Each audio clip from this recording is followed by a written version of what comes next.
What's the story, Morning Glory? What's the word? Hummingbird. Thank you so much for clicking on my channel and for joining me for this review of The Real Housewives of Beverly Hills, Season 12, Episode 17. So we are at day 2 in Aspen, Colorado. The ladies go have fun in the snow. They do their thing in the snow, and then later on they get ready for dinner. So as they're getting ready for dinner, Garcelle and Crystal are having a conversation about the $75,000 pair of earrings that Erika owns that was supposedly bought with the money that was supposed to go to the victims. The more I am watching these episodes, I'm beginning to realize because at first, because like I don't read the articles about Tom Girardi and the lawsuits and the case. I have no idea where they're at now. I think something was said in this episode that made me realized that Tom Girardi was found liable. I don't know when that happened because, like I said, I don't read the articles or anything about the case. I just go about what I see on the show. So evidently, I'm assuming that Tom Girardi was found liable, and maybe it was proven in court that he was taking money from the victims. And I thought, because I don't read the articles, I thought that it was like this one-time thing where there was, where there was like these maybe class action lawsuits or several lawsuits, and money was supposed to go to these victims, and he misappropriated the funds or just straight out stole them, I don't know, and used it for his own personal use. But I'm beginning to wonder if this was going on for years, that his entire, like for years and years and years, he's been doing this, like skimming off the top of these settlements that were supposed to go to victims, his clients. And he was like misappropriating funds or, taking money. I know there's a legal term for it. Taking money from his victims, not like all of it all at once, but just taking some off the top to fund his lifestyle. And the victims ended up finding out and they ended up suing him. I thought it was like, excuse me, like a one-time thing. I didn't know that this was like, it seemed like this was going on for years. For years, maybe. I have no idea. But when the ladies in this episode had mentioned something about, this money was funding Erika's lifestyle. It was like, okay, so he has he been doing this for a while, or was this just like a one-time thing? That's what I was trying to understand. Has this been going on for years? He's been doing this, or did this just happen like recently? I don't know. That's what I was wondering. So anyways, Garcelle and Crystal, they're having a conversation about these $75,000 earrings that Erika has in her possessions, which Garcelle and Crystal say those earrings were bought with money that was supposed to go to the victims. And they say that if it was them, they wouldn't even want to wear these earrings. They don't even understand why Erika would still have them in her possession. And as we already know from the previous episode, Garcelle had mentioned that these earrings were a topic of conversation on the talk show that she hosts called The Real. And so Garcelle was going back and forth on whether or not she should tell Erika that this was a discussion on her talk show, the fact that she refused to give up these earrings. So later on, we find out what her decision is, or whether or not she's going to give Erika the heads up. So at dinner, coincidentally, the conversation is centered around, material things. I think the conversation got started because Kyle was poking fun at her sister Kathy about some bag that she brought to dinner. And it wasn't even like an actual legit purse or bag. It was like a shopping bag that the stores hand out. And so Kyle was making fun of her sister for bringing that bag. And then Erika, I guess we were talking about, bags and clothes and jewelry or whatever. And Erika had mentioned that she has a lot of stuff in storage that she didn't even realize that she had. And one of the things that she had that she forgot that she even owned was this very expensive clutch. I think it was like a $1,500 clutch. And I think this is where I began to wonder if Tom Girardi had been doing this for many years, because I thought she said that she had that clutch for 15 years and didn't even realize that she had it. And in Garcelle's confessional, Garcelle says that it's not a good look for Erika to talk about all of these expensive things that she owns. Now, I don't know if Garcelle meant that there's victims who suffered, but here she is, going on and on and on about all of this expensive stuff that she has. Or did Garcelle mean she's talking about things that she possesses and that she's had in her possession that were bought with the victim's money, and she's bragging about these things. So I didn't know exactly what Garcelle meant. So at dinner, because they're already talking about, expensive bags and clutches and jewelry and whatever else, Garcelle decides this is a great segue to bring up the earrings. So she brings up the $750,000 pair of earrings that Erika has, and Erika admitted that she still has them in her possession. Garcelle then suggested to Erika about giving them away, and Erika said that she will only if a judge orders her to. So Garcelle then asked her, why would you wait for the judge to order you to do that? And Erika says that she wasn't the one that represented the victims. She wasn't the one cutting their checks. So why would she do anything voluntarily as if she was doing it out of guilt when she did nothing wrong? So because she sees herself as like collateral damage to Tom Girardi's fraudulent ways, she doesn't feel like that she should just give up things that she feels like she rightfully owns, because she had no idea that her husband was using the victim's money to buy her these things. So she's just like a bona fide purchaser, or bona fide owner of these things that were bought with ill-gotten money. So even though she wasn't directly involved with defrauding the victims, she benefited from the fraud that was inflicted upon them. So I don't know why Erika doesn't understand that. Yes, you were not representing, or you were not, directly taking the money from them, but you got things from the money that was taken from them. So you are indirectly involved in this mess that your husband put you in. I don't know why she doesn't see that. So Garcelle then decides, because of how this conversation is going, that she is not going to give Erika the heads up about what was talked about on her talk show. So then after dinner, they go back to, I think they went back to Kyle's house. And Kathy pulls out her tequila. Any chance that she gets, she's going to promote her damn tequila, that whatever company this is, Tequila Casa del Sol, or Casa del Sol. I guess she invested in this tequila company, and she's going to make sure that she's going to make her dividends. So then Garcelle tells Diana and Dorit, she gets them caught up on the conversation that she had with Erika. And she tells Diana and Dorit that Erika had decided that she wasn't going to do anything as far as giving up any of her possessions until the judge orders her to. So Diana says in her confessional that if Garcelle is so passionate about the victims being made whole again, then Garcelle needs to give up her own possessions to help the victims become whole. It's like, Diana, what are you talking about?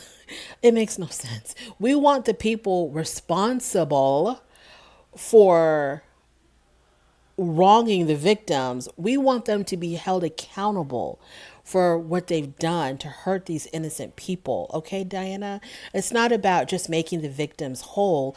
It's about people being held accountable for their wrong actions.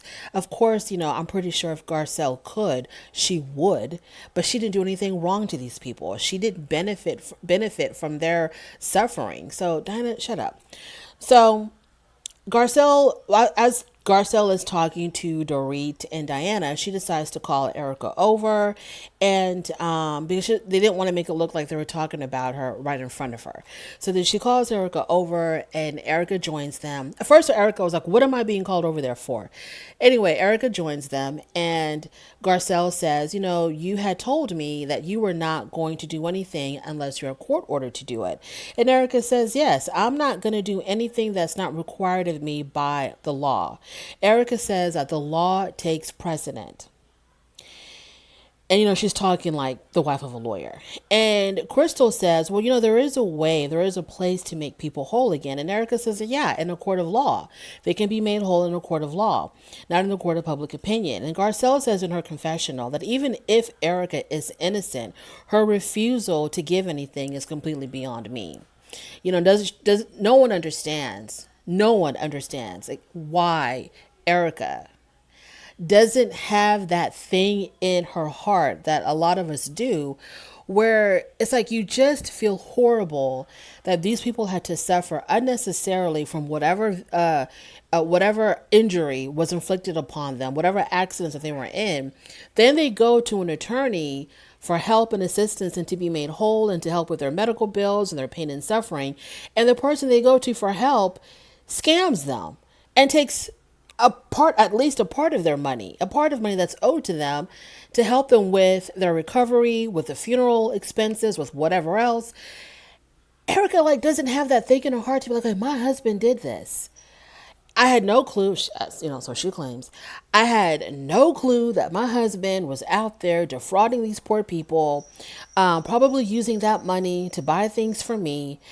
I feel horrible. I will give whatever it is that I need to give. Just, and I'm pretty sure that she has seen the things that were bought or purchased or given to her with the money that came from the victims. I'm pretty sure there's an itemized list somewhere that some lawyer has shown her and said, okay, this was bought with that money, this was purchased with that money. I'm pretty sure she's seen all of this. She knows exactly what these things are. And you would think that she would have like a tiny bit of compassion to people who were maimed or killed, to be like, here, whatever you need, just take it. I didn't know my husband was doing this. I feel bad that I benefited from this. Just take whatever you want. Just take it here. But she's not like that. She doesn't have that thing in her heart or in her brain or whatever. She's just like, I wasn't the one defrauding them. I had nothing to do with this. So why should I give up anything? Erika says that she doesn't give an F about anyone but herself. And then that's when Kyle stepped in and was like, Erika, you need to show some compassion. And even Dorit, who is like a big, big supporter of Erika, said that the articles are saying that Erika refused to hand the earrings over.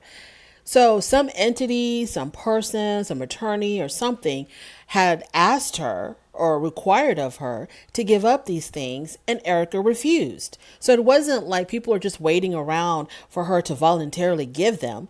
No, it was required of her. It was asked of her to do it, and she didn't want to do it. So she's waiting for a court to step in. So it seems like to me that the other side, the people that are suing her and her husband and the law firm, were like, hey, these ABCD were bought with this money. Can you please hand these things over?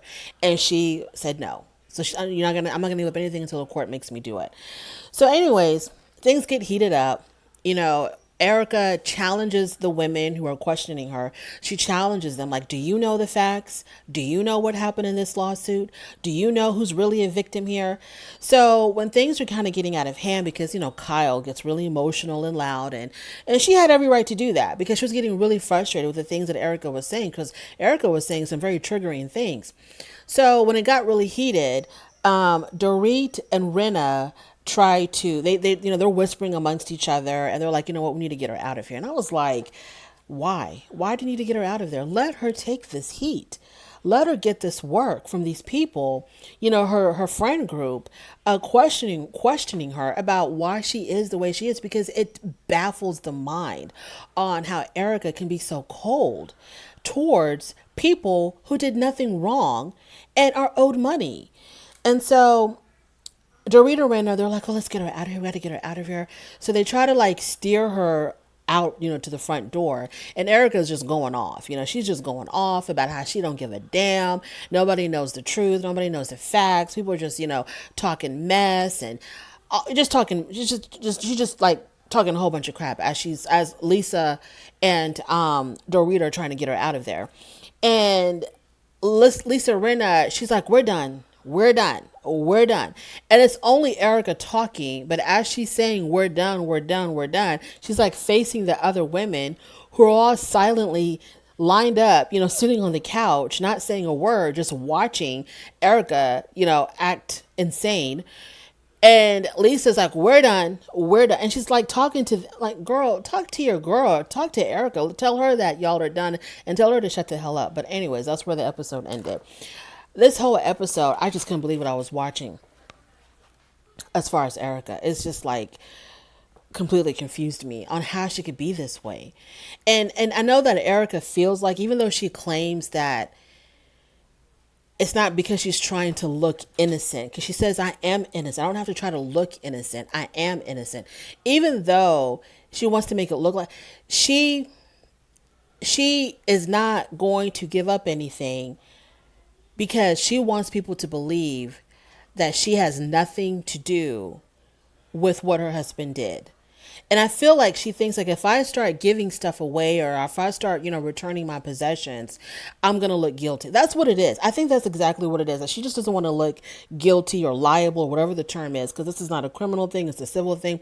She doesn't want to look like she's liable. She feels like if she starts giving stuff away without a court order, people are going to automatically assume that you're doing this because you knew that you were wrong. And her whole thing is, I'm not wrong. I didn't do anything wrong. Erika, girl, we get it. Okay, we're not dumb. We understand that there's a chance you were not directly trying to take money from these people and trying to figure out, like, okay, this person was entitled to 5 million. Let's skim off, 1.5 million, or whatever the hell. We understand that you were not in those discussions with your husband and whoever else defrauded the victims. We get it. Okay. You were not directly there. We understand. But do you understand, Erika Jane, that you benefited from these people's losses? You benefited from the fraud. You benefited from the scam, the fraudulent act that your husband did. Do you not understand that? It's not the fact, we don't think that you're liable. We don't think that you're directly connected. We just see that you claim that you didn't know, but you were living a life of, wealth and opulence and this lavish lifestyle on the backs of people who died and were severely injured, who lost loved ones in whatever accidents, plane crashes, train crashes, whatever these accidents were. You benefited from the fraud that your husband did. Don't you get that, Erika? I guess not. I guess you don't understand that. Anyways, that is my review. Thank you so much for joining me. On your way out, please don't forget to rate the video. If you like this content, please subscribe, and then I'll talk to you later. Bye.